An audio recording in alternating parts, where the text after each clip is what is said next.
Ciao Rocker, qui è Anna Lakes che vi parla e oggi voglio leggervi un pezzo dell'autobiografia di John Lydon, in arte Johnny Rotten, sui Sex Pistols.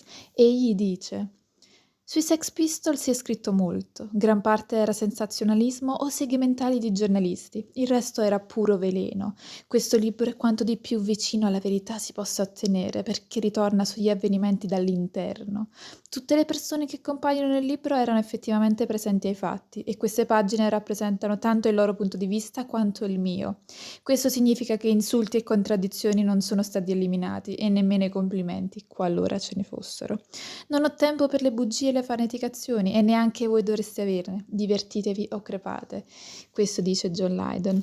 Restate sintonizzati sul canale Instagram di Anna Lakes per sapere la verità e i segreti sui Sex Pistols nella prossima puntata. Da Anna Lakes è tutto. Buona giornata.